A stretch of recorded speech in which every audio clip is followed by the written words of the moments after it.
कुछ करने की आवश्यकता है, अपनी ताकत का एहसास कराने की आवश्यकता है। कौन मौलाना हैदराबाद से बोलता है, कौन कहां से बोलता है, इसलिए बहुत चिंता मत करिए, क्योंकि बकरे की अम्मा कब तक खैर मनाएगी आप देखते रहिए बस। बहुत दिन चलेगा नहीं ये। उन सबको मालूम है कि आने वाला समय और आने वाला दिशा क्या होने जा रही है। यह हिंदुत्व की सदी है और हिंदुत्व की सदी केवल भारत की नहीं दुनिया की सदी होगी। पूरी दुनिया के अंदर हिंदुत्व का झंडा एक बार पुनः मजबूती के साथ भगवा झंडा दुनिया के अंदर कोने कोने में लहराएगा। उसके अनुसार एक बार पुरुषार्थ किए जाने की आवश्यकता है। हिंदू कभी निराशावादी नहीं हो सकता है, कभी नहीं।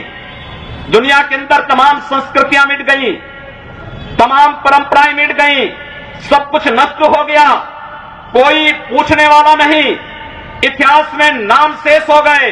लेकिन इतनी विपत्तियों के बावजूद, हजारों हमलों को झेलने के बावजूद, तमाम षड्यंत्रों के बावजूद, अंदर और बाहर दोनों से हमलों को जूझते हुए भी अगर सनातन हिंदू धर्म मजबूती के साथ खड़ा है तो वह किसी के बल पर नहीं, इस जनता की ताकत के बल पर है। और जब तक आस्था सनातन हिंदू धर्म के प्रति आप सबकी बनी रहेगी, भारत माता के प्रति आपकी बनी रहेगी, दुनिया की कोई ताकत आपका बाल बाका नहीं कर पाएगा।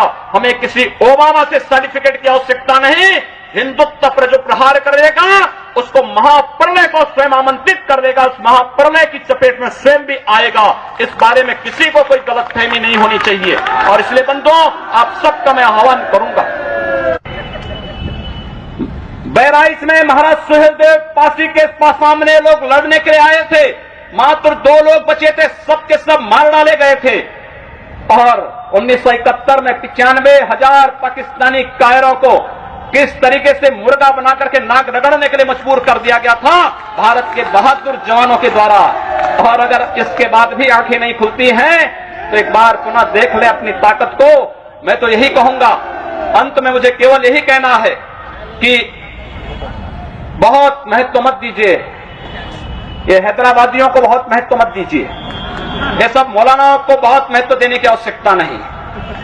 दुनिया के अंदर जहां भी जाएंगे शक की निगाहों से देखे जाएंगे। भारत का संत दुनिया के अंदर कहीं भी जाता है सम्मान की निगाहों से देखा जाता है। पूरी दुनिया के अंदर जहां भी भारत की संत परंपरा जाती है।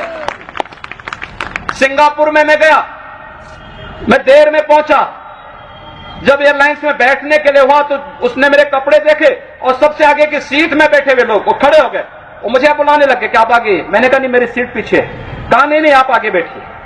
वहां की थाईलैंड में गए, वहां की बस में आगे की 2 सीट तो केवल संतों के लिए है, यानी मुफ्त में यात्रा करिए, जितनी यात्रा कर सकते हैं। दुनिया के अंदर कहीं भी आप जाएंगे भारत की संत परंपरा का सम्मान है और भारतीय नागरिकों का सम्मान है। यह भारतीयता की देन है। ओबामा जी, इसके लिए किसी से हम लोगों को सर्टिफिकेट लेने की आवश्यकता नहीं। हमारा प्रमाण हमारी विरासत है, हमें जो कुछ भी मिला है वह दुनिया के सामने है। लेकिन याद रखना, अगर कोई हिंदुत्व को छेड़ेगा तो वह मानवता की बर्बादी का संदेश होगा और कुछ नहीं होगा। हिंदुत्व दुनिया के अंदर सुख और शांति का प्रतीक है और विश्व हिंदू परिषद इसका नेतृत्व कर रहा है। विश्व सुरक्षा की गारंटी हो। मैं कहता हूं भारत के मौलानाओं से और भारत के पादरियों से भी, आज ISIS नाम का एक आतंकी संगठन इराक और सीरिया के अंदर जिस निर्ममता के साथ मानवता को कुचल रहा है, वहां पर यजीदी समुदाय के साथ साथ तमाम अल्पसंख्यक समुदायों को बड़ी निर्ममता के साथ काटा जा रहा है। और यही नहीं, शिया मुसलमानों को भी मारा जा रहा है, उसी बर्बरता के साथ काटा जा रहा है। भारत के सब मौलाना मुंह बंद किए हुए हैं, क्योंकि इनको लगता है कि अगर ISIS के खिलाफ बोलेंगे तो वह एक प्रकार से इस्लाम के खिलाफ वक्तव्य होगा। क्या इस्लाम का स्वरूप या बर्बर स्वरूप है इस्लाम का? हम आखिर साबित क्या करना चाहते हैं? जब पाकिस्तान के अंदर वहां पर धर्मांतरण की गतिविधियों में लिप्त पादरियों की निर्मम हत्या होती है तो ओबामा कुछ नहीं बोलते, तब ब्रिटेन कुछ नहीं बोलता, तब ऑस्ट्रेलिया कुछ नहीं बोलता, तब दुनिया के अंदर वेटिकन सिटी से कोई आवाज नहीं निकलती है। मैं एक दिन पढ़ रहा था मक्का के बारे में, सऊदी अरब के उस पवित्र शहर के बारे में। कहा जाता है कि मक्का में कोई गैर इस्लामिक नहीं जा सकता, कोई गैर मुसलमान वहां नहीं जा सकता। वेटिकन सिटी के बारे में पढ़ रहा था, वहां गैर ईसाई नहीं जा सकता। लेकिन काशी हिंदुओं की सांस्कृतिक राजधानी है, धार्मिक नगरी है। काशी के अंदर सब लोग आ सकते हैं। अब उदार कौन है? यानी हमारी काशी में सब लोग आ सकते हैं, ऊंची ऊंची मीनारें बना सकते हैं, मीनारों से चिल्ला सकते हैं, तो भी हम पर आवाज, तब भी हम पर आरोप लगते हैं। लेकिन सऊदी अरब में, मक्का मदीना में कोई दूसरा नहीं जा सकता, कोई नहीं जा सकता, कोई दूसरा गैर मुस्लिम नहीं जा सकता।